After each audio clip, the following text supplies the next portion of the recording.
Welcome to Distance Learning with Common Sense. My name is Barbara Huth. I'm the Regional Education Program Manager for the DC metro area. And I have two of my friends here joining us, Rajeeni Galloway and Sarah Elwell. And we're going to be talking about media literacy in a time of an increased media diet. Rajeeni, can you tell us a little bit more about yourself and the school and organization you represent? Good afternoon. My name is Rajeeni Galloway, and I'm currently working at Murray School.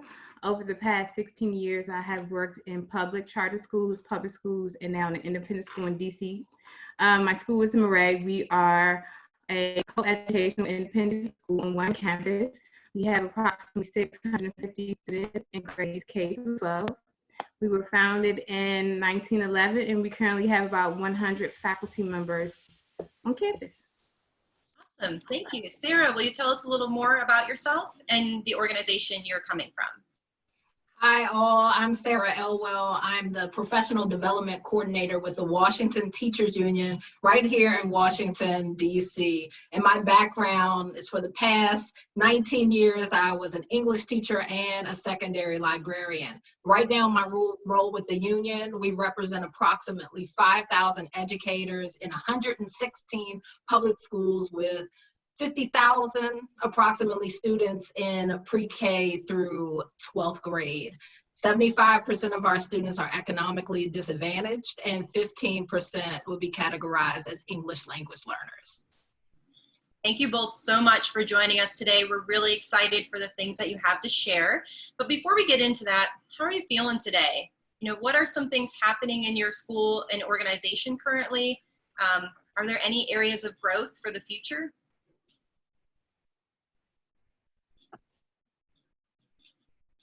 Rajeeni, Sarah, either one, you can start. Okay.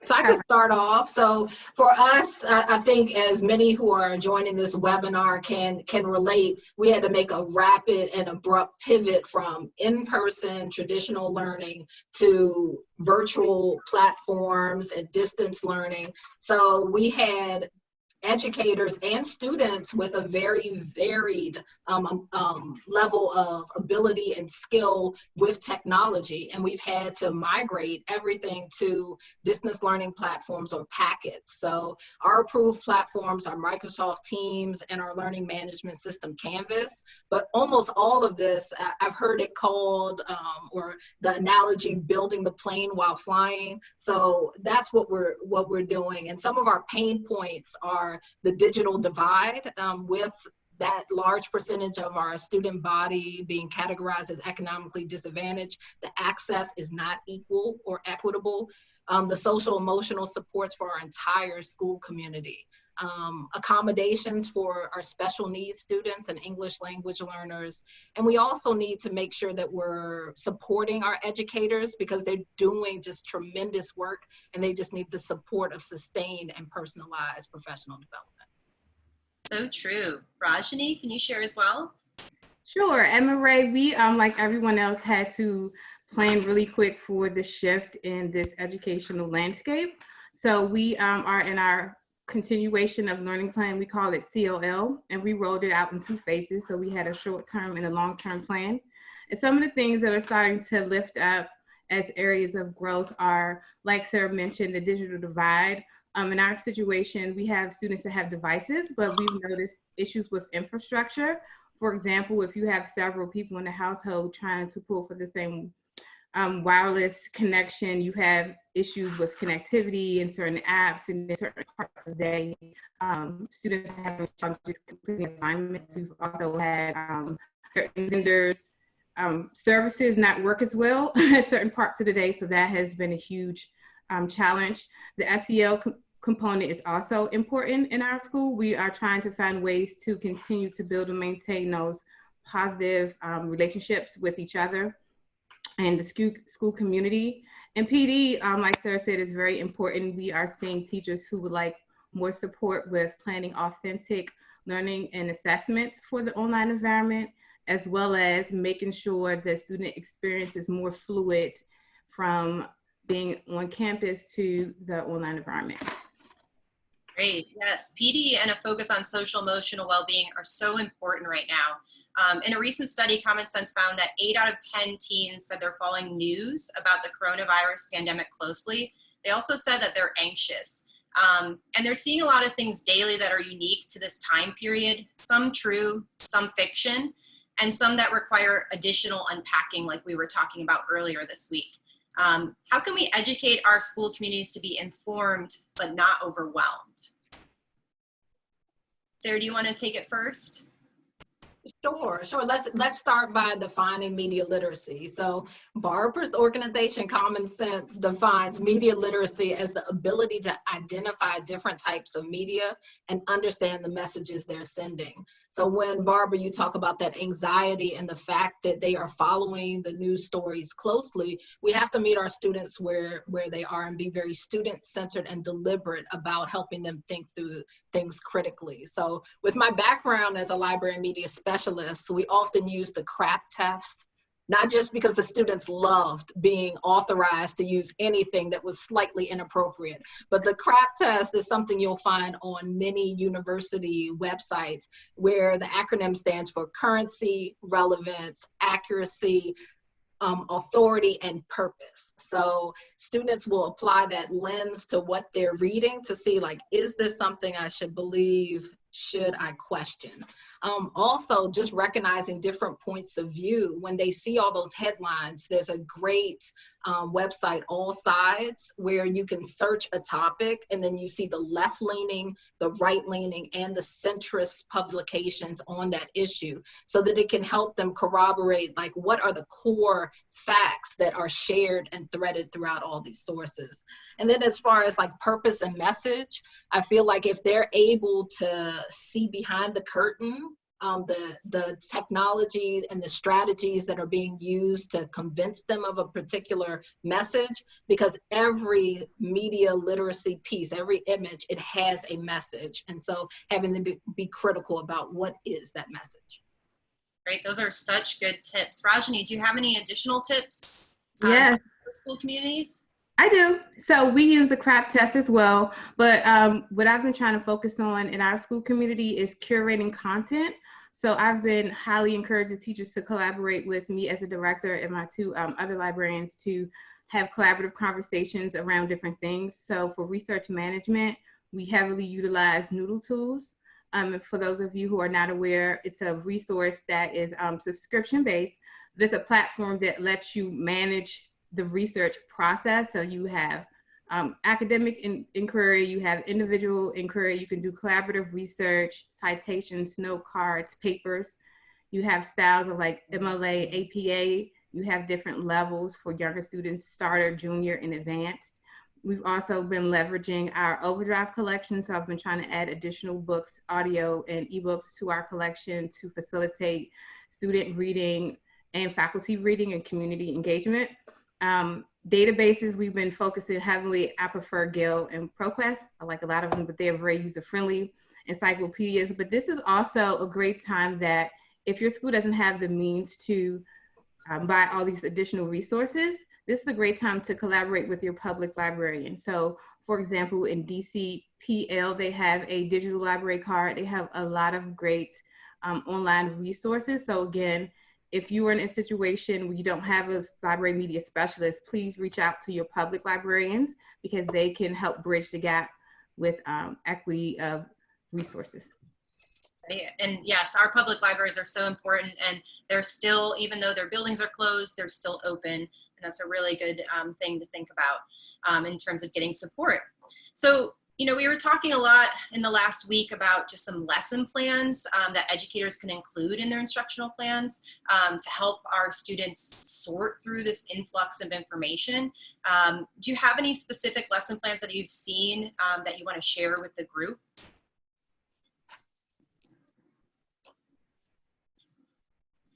Yeah, is it my turn to go first? I'm sorry. Sure, yeah.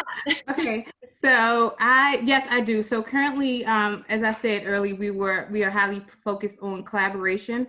So I've been having collaborative conversations with my middle school department, specifically the humanities, 7th grade humanities, which is the history aspect, and an 8th grade science teacher.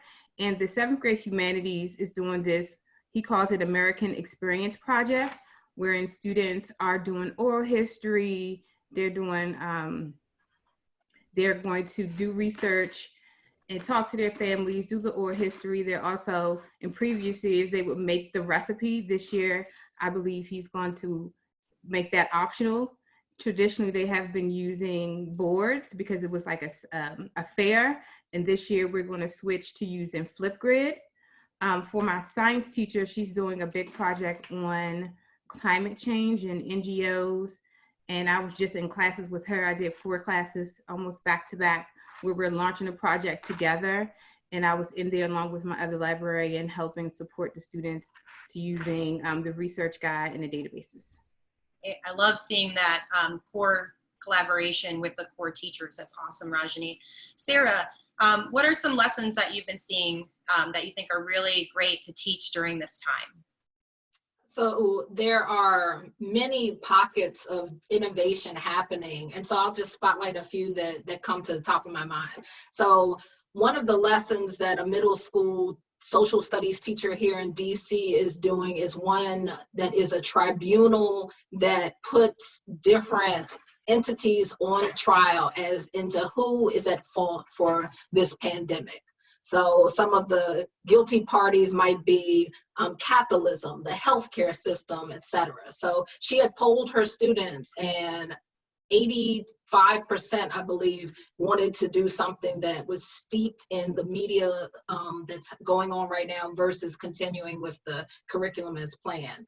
There's another one that's on the American Federation of Teachers Share My Lesson website, which has been curating a tremendous amount of timely lessons. And this hits very close to home for us, where we have seen a disproportionate impact on our students and their families by the coronavirus, as it is impacting the African American and Latinx communities disproportionately to a point where it is becoming a social justice issue. So that has been another lesson. We also have been broadcasting teacher and librarian lessons on TV, and one of my colleague librarians did a visual literacy lesson that was lifted from ISTE, which is the International Society for Technology and Education. And she started with a photo that was part of the social studies curriculum, and she divided it into quadrants, and it was like a deep dive or reading of an image. And it helps, build those skills that students need, especially the questioning, right? The questioning is really the core of media literacy. And I will also plug, Barbara, I don't know if I was a slow adopter with common sense. I was a little bit slow, but it was that filter bubble lesson that's on Common Sense that I am so thankful every day that I did with my students, because in that filter bubble lesson that's on the Common Sense website, students began to really think critically about the choices they're making online and how that determines what news they see, what messages that are flooding their timelines. So those are some of the lessons that I would really lean heavily on. Yeah, those are some really powerful lessons. And thank you so much. I loved coming to your class to see that filter bubble lesson. Like, I learned so much from that, and just the students, like the responses that they had were so thoughtful. So it was a really great experience for me too. So, we were talking about that our kids may be overwhelmed by this influx of information. So how can we build in a social emotional learning component to media balance and manage like our expectations to not create additional stress, but we want to be informed at the same time? And Sarah, you can go first for this one. Okay, sure. I'll tackle this one because it's so important. And whenever we talk about media literacy, it's important to think about the SEL components that are incorporated in any interaction that's online with some of the headlines that we see in the news now. So we have a series called Wellness Wednesdays for our educators, and the very first session, and I think this can be mimicked using media literacy tools for students, and we did a gratitude journal. So this can be done online, it can be done vlogging, podcasting. There is something tremendous in the health benefits physically and mentally when we stopped and paused to think of what we're grateful for. We even have a student athlete that I saw on Twitter, who broadcast a message to all the essential workers about how thankful he was. And he is an essential worker himself. He works a job as well, and just talking about how thankful he is for everyone who is on the ground.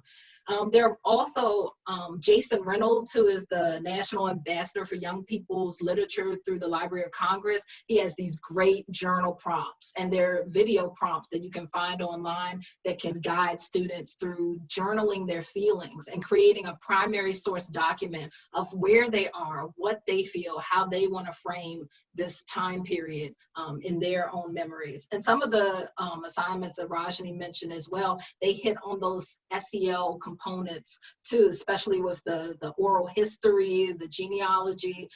We talked before about putting a recipe book together, collecting those from family members, creating virtual cards for first responders. We even have community service here in the district where you can read to young children over different video platforms, or create coloring books, graphic novels that help children deal with what's going on right now. I love those. That's so awesome. Rajeeni, you shared with us about coping calendars. Can you talk a little more about those and how you're using them? Yes, so I've shared different resources with my school community, and I'm also an advisor, so I have a group of 8th graders that I work with throughout the school year. So coping calendars, I believe the link is in there. It has different activities that a family can do together, or siblings can do together, or a student can do by themselves. But I like it because it incorporates making and community service. So that was very big for me to share with my school community. And I'm going to tweet out some more because May is coming up. They had an additional one for COVID. I've also shared some checklists with routines about taking brain breaks, meditation, the power of sleep and having good sleep hygiene. But also, as Sarah has said, and just going back to the overall theme, I think this is also a good opportunity to make sure we're doing student-centered instruction and not just do sage on the stage. And when you plan for the online environment, to realize that students are going to be learning differently, and some students who excel in a brick and mortar building might have challenges learning virtually, and that either way we have to support students all around. Thank you. And, you know, building on that student-centered, distance learning experience, we've been talking a lot here about building the skills to be a critical consumer of media, but we know there's a lot of empowerment in media creation. So how can we encourage our students to be conscious creators as well as consumers? Rajeeni? Sure. So I've been talking to a lot of students and faculty members, and we just had a heads holiday. So I thought, why don't we do a virtual making event? At our campus, we have 2 maker spaces, one in the lower school and upper school. And I thought it would be a good way to get families in the school community excited about libraries. So we came up with the I Love Libraries virtual making event that started last Thursday and goes to this Thursday. And we're encouraging families to use whatever they have at home to do audio, visual, or written representation of their love of libraries. And so once we start to curate all those documents, we'll probably create a Padlet and also share things on our school social media, Instagram, Twitter, and our website. So I'm excited to see what happens. Yeah. And Sarah, what are some ways to encourage our students to be media creators during this time? Yeah, and thanks, Rajeeni, for sharing those ideas about the maker spaces. I think there is such power in using your whatever you have available to create something out of all this. So there was a story on the news about a Montgomery County high school that took their regular paper newspaper that they really can't produce anymore, and now they are broadcasting to their school community. So that is a very powerful way for students to become creators. Also, we have a middle school class in DC, communications class, that is editing and introducing televised lessons to the DC public. which is also an outstanding way to have them become creators.